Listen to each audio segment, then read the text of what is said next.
Hello, everyone. Welcome to a new series I'm going to be trying called Storytime, where I tell you stories from my life. And it's just meant to be candid, things that I would normally talk about in the live stream or something, but just condensed into a singular video so that I don't get super distracted or go on a thousand different tangents. Though, full transparency, that probably still will happen. The reason I'm putting this up right now is because I am actually taking a trip when you're seeing this to the wonderful state of Minnesota. We're visiting Nikki's grandmother, who is, I believe, 93 going on 94.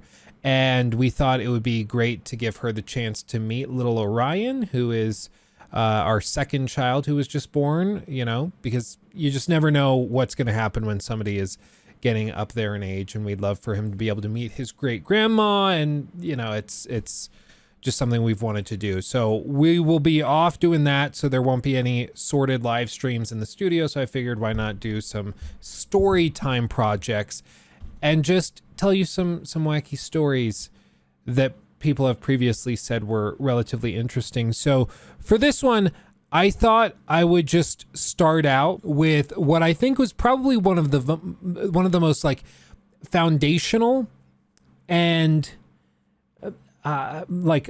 forming experiences of my life. And that's basically that I went to a classical high school. And I know that this might not sound like, oh, that's, who cares? Like, doesn't matter. But I do think it had a huge impact on me as a person, and then how I approach making YouTube videos, how I create content for all of these channels. It impacted my work ethic. And while a lot of the people I went to high school with view it let's just say negatively, a lot of people I graduated with are like, oh man, if I could go back in time, I would have gone somewhere else. I would have done something else. I'm going to describe to you what this school was like. And I just want you to know, I can acknowledge there were some weird things about this school. However, I still think that it was a incredibly positive experience for me. Not for everybody. Not everybody is built for what I'm going to describe to you. But I do think the strain that it put on me helped me get to the point where I could withstand strain. And it made it so when I was working, 60, 70 hours a week in commercial real estate, and then coming home after an hour and a half commute, and then working on the YouTube channel on the side, and then spending time with family and friends, all that, that would normally stretch people super, super thin to the point where they would just snap. But for me, I was able to handle it, I think, because during my formative years in high school, I was just kind of used to that level of strain. And I think it was generally a positive thing, because I think people generally will rise to the occasion when weights are pressed on them, or they'll collapse. And there are some people who did that. Basically, this school that I went to was called Ridgeview Classical Schools, and it is in Fort Collins, Colorado, still operating today. It's a wonderful school. And since I went there, it's actually changed a lot. Now it's less about being high and mighty, reading Latin books, reading Cicero, or as some people in the school would call him, Cicero, because they wanted to pronounce it as accurately as possible. When you talk about Caesar, it's not Caesar, it's Kaiser, and things like that.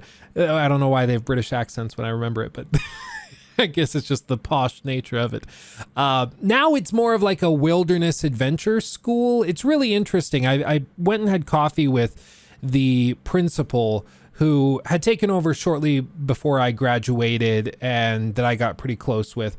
And I had coffee with him a few years back and heard kind of his vision for where the school was going. And it's fascinating. I mean, basically, they just take kids and they'll go and take the literature class will go and spend a day in the mountains, and they'll read poems in the mountains as their literature class project, or they'll take them on hikes with their classmates to bond and things. Really, really interesting. It's like Colorado, the kind of crunchy vibe of Colorado condensed into a school. Not a bad idea, honestly. I kind of like the idea, and a lot of kids really, really like it. And I mean, the wait times and the wait lists are crazy for that school. It's years and years to get into that school now.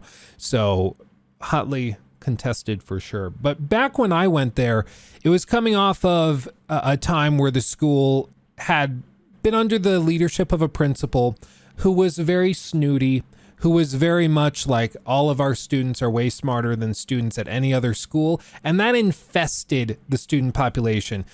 Students at Ridgeview, when I went there, generally thought that they were better than everybody else. And you could tell. I mean, it was a problem that Ridgeview students struggled with when they started interacting with kids from other schools, which I thought was really, really funny, because I interacted with a lot of kids from other schools because I went and I played in competitive chess tournaments. I did like the whole AP government thing. So I went to like special political conferences and stuff, meeting with other students who won those same scholarships and everything. So I got exposed to a lot of students from other high schools in the northern Colorado area. And it was very clear to me that there were some brilliant students, probably way, way, way more brilliant students that went to other schools than Ridgeview. Ridgeview just framed it and made people feel really smart because they taught Latin, which, by the way, as in case you're not aware, is a very, very dead language. If you are a lawyer, if you're going into like medicine, it can be useful because you'll hear the like Latin descriptions of certain things and you'll know what that is. Like, oh, what is the arbor vitae? When you're studying in anatomy and physiology and you're like, oh, it's the tree of life. That's what that means. Arbor vitae, tree of life. And so that part of the brain that looks kind of like a tree is the arbor vitae. And so you can recognize that if you took Latin. Other than that, it's not really that useful a skill. And I took like 3.5-ish years of Latin in high school. And while I can generally like remember some broader structures and things, it's most of it's gone. Like a lot of languages we study in high school, but we would study Latin. We would do all sorts of intensive study of classics. And when we look at like the classical mode of education, there are a few broad pillars of how it works, but in general, they focus on classical argumentation. So when you write essays, there's very particular structures you have to use. They focus a lot on the arts and specifically like literature and understanding that. And they had an approach for history that was pretty intensive as well. Where the school lacked was generally sciences. They had some good science classes, but just to put it in perspective, there was like a big scandal when one of our biology teachers, I think when I was a sophomore, she mentioned evolution in a class, and like teachers of multiple students in that class, or parents rather, of multiple students in that class came to the PTA meetings and stuff and tried to get that biology teacher fired. It was a very interesting, eclectic group of students for sure, from all different walks of life. But in general, it was very, very conservative, very religious at the time. A lot of Mormons went to the school, a lot of Catholics went to the school.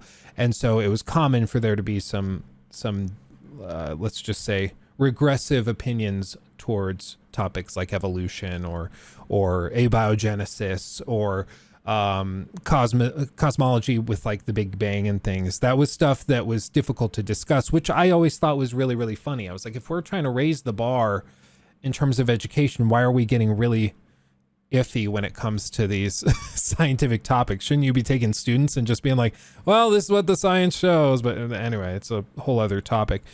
But going to the school for years and years and years, you're doing all sorts of intensive study. And it was pretty common for you to go to school at 7:30 a.m. And of course, school gets out around 3. You were expected to do an extracurricular or 2 for maybe another hour or 2. So you're at the school until 4 or 5. And then you go home. And the policy at the school was for each class, you would have a half hour to an hour of homework each night. So you were fully expected, if you were taking, say, 6 to 8 classes, more realistically, you could, in theory, have as much as 6 hours of homework after getting home at like 5:30.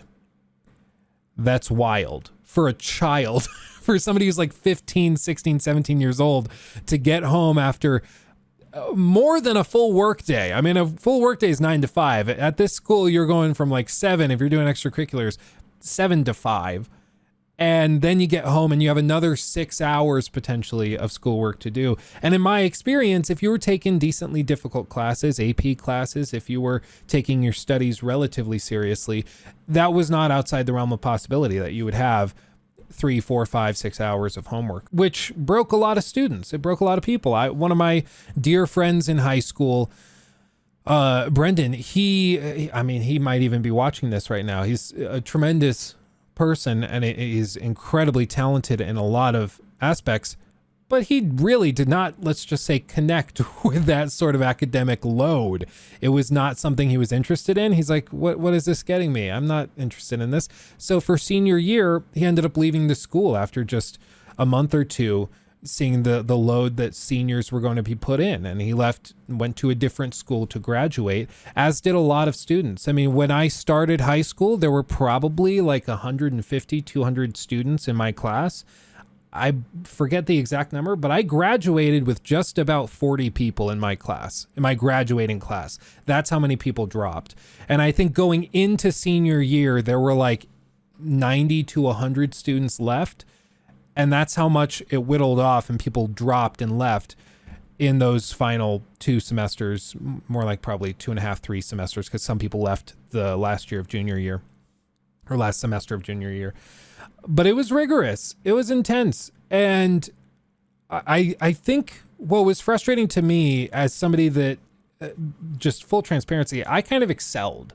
I did pretty well.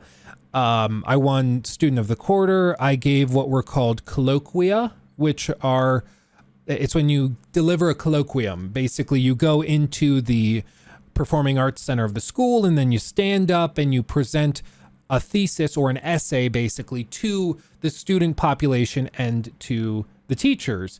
And you would do this during what was usually the last hour of the school day, the study hour, whatever you want to call it. I did like 2 of those in my senior year. I did one on like whether the exodus of the Bible actually occurred historically, whether we had evidence of that. And then I did another colloquia on King Tut and the research that had been done to suggest how he actually had died. And I remember I gave those presentations. I didn't need to. It wasn't assigned. I just went to the principal and asked, hey, I'm really interested in this. Can I do a colloquia on these topics? And he was like, yeah, sure, whatever. Yeah, let's do it. And it would be this thing where you'd stand up, you'd talk, and I would deliver a 30-minute presentation basically in front of a handful of hundreds of people and students and teachers. And then there would be some questions and answers at the end if I could answer anything. And then we'd go about our separate ways. And it was just another school day. So like I kind of excelled at that. I really enjoyed having all of this weight put on me and then rising to that occasion and feeling strong and capable. I mean, there was something about having a heavy workload and then being able to go above and beyond and still do more that just flooded my brain with dopamine. It made me feel like $1,000,000. So I had a pretty good time at Ridgeview, even though there was drama and there was other crap that, of course, always happens in high school.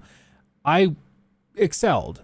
And I don't say that to brag, but I say that to say that like I have a certain personality type where I reacted well to that. There were a lot of other students that did not respond well. I mentioned Brendan, who's a great friend even now. And he just was like, I don't see the payoff. I'm out. And to his credit, he ended up going and having a great time at that other school and he worked out great. But there were some students whose parents wouldn't let them leave, who basically forced them to go to this school that was incredibly rigorous and difficult. And in my opinion, maybe this is controversial, but in my opinion, not everybody is built for that type of academic environment. Some students just are never going to perform well. It's not a matter of trying. Like I remember I had one friend who struggled with essays. He just struggled with essays. His writing just was never that great. He wasn't very good at spelling, and it was just always a difficulty for him all through high school. And it wasn't that he wasn't trying. He probably tried a heck of a lot more than a lot of other students. I remember one friend of mine, whose father was actually a teacher at the school, a history teacher at the school. One day he came into school and he had forgotten to write his paper, and he pulled out his little iPod Touch that he had just gotten. He was so cool because he had this brand new iPod Touch, like the super thin ones after they did the big refresh on them. And we thought he was so cool for having that thing. And he wrote his essay on that iPod Touch in the 30 minutes between when he got to the school at like 7 and when his first period started at like 7:30 or whatever it was. And then he printed it off using his phone, like the Word doc app, whatever. He printed it off with one of the school public printers and then stapled it and turned it in. And he got an A. And for him, he really didn't have to try. And he just waltzed up and got an A on that paper. But this other friend could spend days and days. He could go to study hall and meet with the teachers and try to workshop his essay, and he would get a C at best. And I don't know why that is. I'm not an education professional. I have no idea. But some people just were not built for it. It sounds bad, but they just didn't react well to this environment, but their parents would force them to. And I will tell you what, I found it way more impressive when people like that got through the Ridgeview very rigorous experience. I found that way more impressive than when somebody like that other friend got through with straight A's and with a perfect GPA, because they had to work way harder than the person who was naturally acclimated and gifted in that way. But all of this like built all through high school. It would get more and more intense. Like sophomore year, it might be a little intense, and then it gets a little worse at junior year, and then senior year comes along. And with Ridgeview to graduate, and you might be thinking, why were all of these seniors leaving for senior year? It was because of what they called the senior thesis. And this senior thesis was a 25,000 word essay where the prompt is just, what is essential to the good life? And you were expected to write the 25,000 word essay. The expectation was that you would memorize it and that you would present it like that colloquia, or those colloquia that I described earlier. You would stand up on the stage, you'd present it to all of the other students, to your friends and family that probably would come as well, because it's the big capstone to your education. And then the teachers would come in and would ask you questions, trying to poke and prod and challenge you on all of these things. And it's intense. I mean, right now, if you're an adult listening to this, or if you're in high school listening to this or whatever, I mean, if you were told, okay, you have to do this to graduate, you have to write and pass a 25,000 word essay on what is essential to the good life. You're going to spend 2 semesters writing it. You're going to have a sort of assistant, maybe a mentor would be what you call it. But basically one of the teachers would come, and they call them like thesis advisors, basically. And it would be one of the teachers you'd go to say, hey, will you be my advisor for my thesis?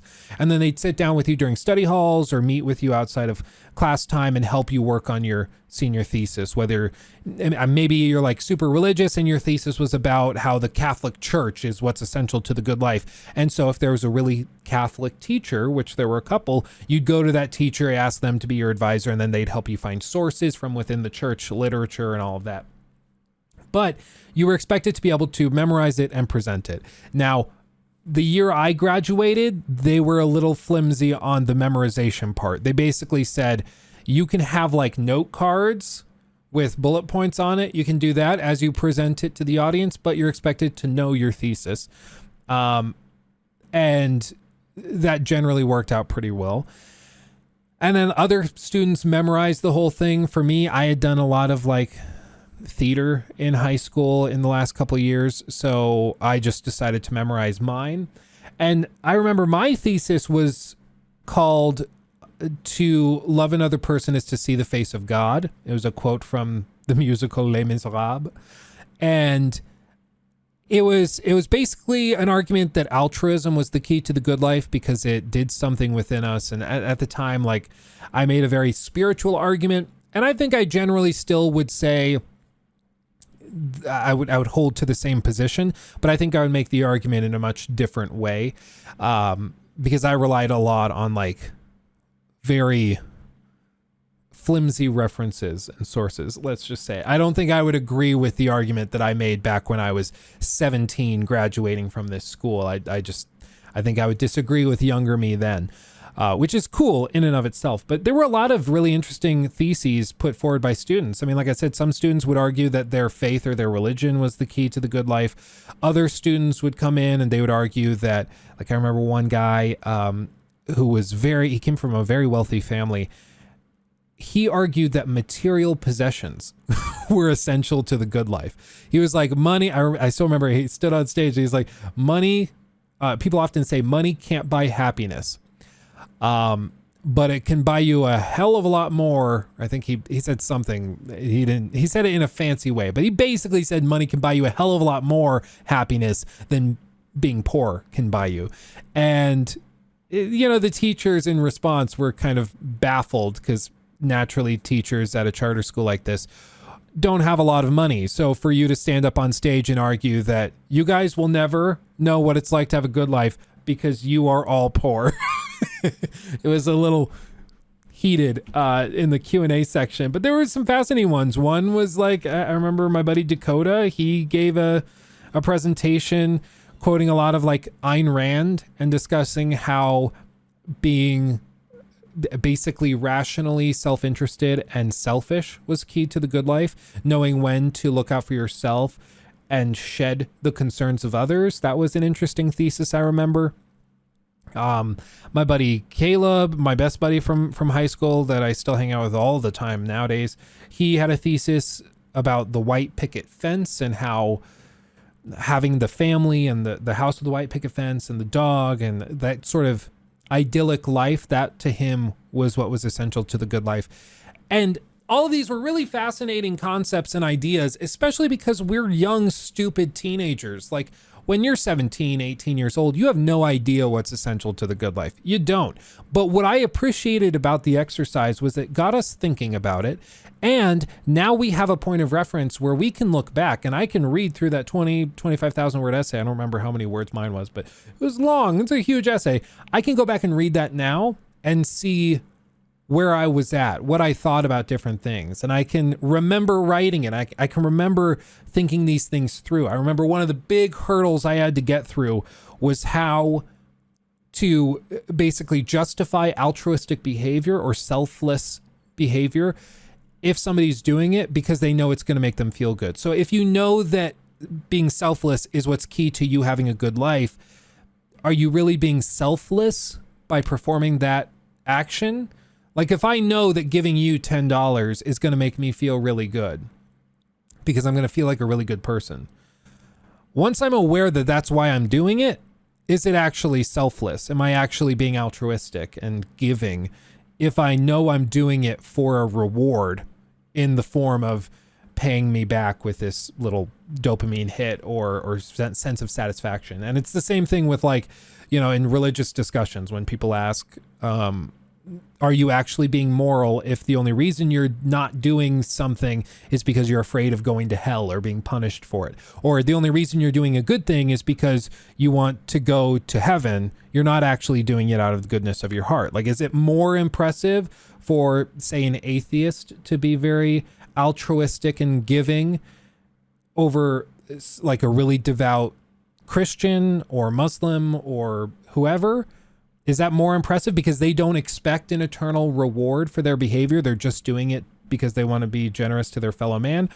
Or is there something about being religious that justifies it more or gets you out of that loophole? I remember struggling with that question as like a 17-year-old trying to write this thesis. And now I can go back and I can read that essay, see how I explained it, how I justified it. And I might agree with old me, I might disagree with old me, but it's really fascinating to go back and see that. But obviously this is very intensive. It's very, very difficult to ask a 17 or 18-year-old to write something like that over the course of months and months and months, and then to memorize it, present it in front of hundreds of people, and then defend it against what were often very difficult questions.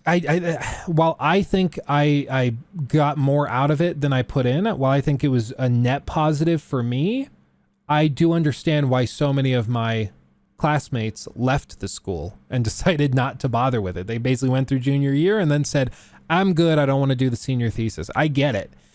And I think that as long as parents and students also are aware and understand that it's okay if you think differently. It's okay if you have different standards or a different approach to education. That's okay. Not every kid has to fit into this perfectly precise mold. And I think part of it is because like the old classical form of education, which this school was based on, largely catered to like the aristocratic elite back in the day, hundreds of years ago. And so it wasn't expected that every kid would go to school. It wasn't expected that every single student that goes to school would graduate. It was kind of expected that the family would figure out which kid in the family of 15 was the smartest, and then they'd put all their money together, and then they would go off to school and get educated. Or they would go off, and then this person becomes a cleric, and this person goes off and goes to the church and starts working for the church. That was what was expected of the classical mode of education. And when you try to apply it like it is nowadays, and you try to just treat it like public school, you're going to run into problems, because most students, I think, will not connect in the way I did with that form of education that is super robust and very, very difficult. But I think it is what made me who I am today. I appreciate that struggle and that difficulty. And I think it made me rise to the occasion. I think it made me stronger mentally and in terms of work ethic, I don't think there's anything I could have done to further train myself for intensive schedules and a tighter work-life balance. You know, that was how you do it. If I had gone to another public school or just a typical public high school, I would have had a lot more time for extracurriculars. I would have had a lot more time to do other theater stuff or play games or socialize and go to parties and stuff. But I didn't. And if I had gone off and gone to that other school and had that other experience, I'm not sure I would be here right now. Because as I'll tell in one of the upcoming story times, there were times when I had everybody around me, my family and some of my closest friends, telling me to like quit YouTube because it was taking up so much time and it was just so much work and it was giving me so much stress trying to get home to work on that video after going to like community college and then getting back from my job as a glorified janitor.